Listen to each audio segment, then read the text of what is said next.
What's up, guys? Welcome back to another video. Today we will be seeing War Dogs, the Jonah Hill, Miles Teller movie, directed by the guy that made Hangover, the Hangover trilogy. Anyway, wow, there's just cats staring at me. I don't know if, can you guys see that? Can you see that white cat? He was just staring at me. He turned away when I turned the camera, but anyway, it's gonna be really late at night tonight because I have a show tonight, which will probably end around 9. We're gonna see the movie around 10. The show I'm in is called Strauss, and I say it like that because it's German / Swedish. The accents are slurred. Anyway, um,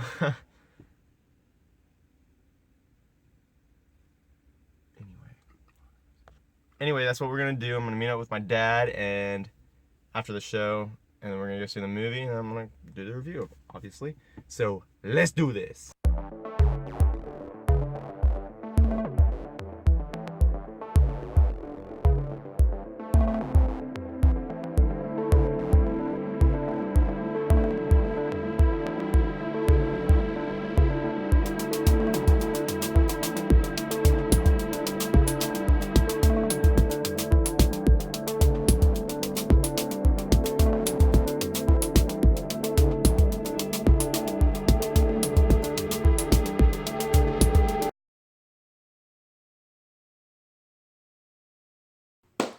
So, typically, I would say I just got out of War Dogs, or just got out of Suicide Squad, or Sausage Party, or another movie I'm reviewing. But I can't say that, because I didn't. It was about 3 days ago since I saw War Dogs. Yeah. Well, I got home after War Dogs around 12, so it was really late and I was really tired. I had a show and everything. And then the next day I had to I woke up around 11 and head straight to the theater to do another show, and then I had a cast party, and now we're here because I had school, and now it's about 9 o'clock on a Monday. So it's been a while since I've seen the movie, but now I'm getting my overall thoughts on the whole movie, let it set in, not my initial thoughts anymore. So yeah. War Dogs, directed by Todd Phillips, starring Jonah Hill and Miles Teller. Yeah. Okay. I enjoyed it. Thought it was fun. I'll probably see it again. I want to compare it to, like, the way it was. They advertised it to be a lot more, oh my gosh, it's a Jonah Hill movie and Miles Teller, because they're in comedies now. A lot movie. No, but yes, Jonah Hill is funny in the movie, and yes, Jonah Hill is a funny person in general, but this I would put in the more dramatic roles for Jonah Hill, actually, because he takes on a very serious role, a guy with lots of secrets and lots of, his character has a lot of depth, and I like that. The way they developed his character along with Miles Teller's character. And another thing was, obviously they're going to do this, as we've seen with Suicide Squad, they're going to advertise the bigger names. So Jonah Hill was advertised a lot in the movie, but Miles Teller's character is the main character. He narrates the whole thing, and that was, which I like, because I like Miles Teller as an actor. Done some good stuff, done some bad stuff, done some real bad stuff, like Fan Four Stick. Yep, Fan Four Stick, or Fantastic Four, whichever one you want to call it. I call it Fantastic or Fan Four Stick because of another reviewer named Chris Stuckman. You should go check him out. I might leave the link for his channel in the description. But other than that, I really enjoyed it. What's another thing? They did a really cool thing where they split it up to kind of in chapters, and each chapter was set up by a quote. And at first I thought it was just a quote. It didn't have anybody's name, it was just a quote from, I don't know, maybe a famous person or something, but it was actually a quote they said in that one part. So they would have the quote, and they have a section of the movie, and in that section of the movie, that quote was in there, said by someone. You didn't really know who, but someone was going to say it, and that was really cool, and it got, like, deeper and deeper and deeper. And the movie went really south at the end. I was like, oh, this isn't going to go. Then I was like, no, it's not going to go that south. Not that bad. Pretty south. I wasn't expecting a lot of it. Obviously, if you know the story, you know the actual true story part of it, you're going to know. But I compare this movie a lot to a mix of Pain and Gain and American Hustle. Pain and Gain because it had the Pain and Gain parts were the worst part of the movie. The fact that the movie felt too modern for the time it took place in. And yes, it did take place in 2008, but it also felt like they were going for the more modern type of film, and which is fine. But I didn't like that part of the film. If they had made it, what's that movie called? If they had made that movie kind of like Spotlight, like just the way it was directed and everything, still kind of felt like it went with that time. I would have enjoyed it a lot more. They went for the more flashy, more colorful thing, and really it didn't really need that. Anyway,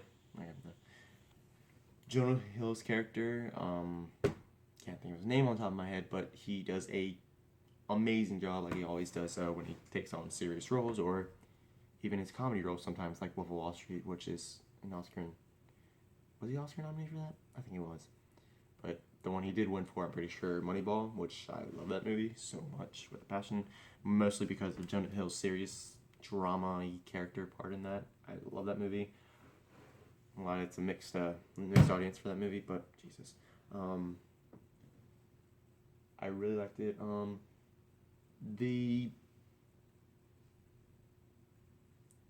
Which I was really hoping for at the very... Ooh, I can't say this because it's kind of like a spoiler. Not really. But they don't show pictures of the actual people at the very end of the movie like they do with every true story, it seems like. Or at least in like Wolf of Wall Street, Jordan Belfort had a cameo himself. He was in the movie. He kind of announced himself at the very end. If you haven't seen the movie, sorry about that. But I was hoping to see what these guys actually look like, maybe like their mug shots or something. But they didn't, and I respect that in a way, because I usually feel like, they didn't look anything like the people, or they looked exactly like them. So don't really know. I haven't really had the time to look, or I did have the time, but I just didn't. Other than that, it's a solid movie. Did I like it more than I expected to? No. I had high expectations for this movie, really high, like Oscar like maybe an Oscar up there movie, Oscar front runner, whatever. Because there hasn't been that many this year yet, in my opinion. But I was disappointed. Yeah, some parts the pacing was sometimes I was like, oh yes, and then other times because it was like 12 o'clock, I was like, money, finances, yep. I mean, some of that stuff I get really into. I'm like, oh yeah,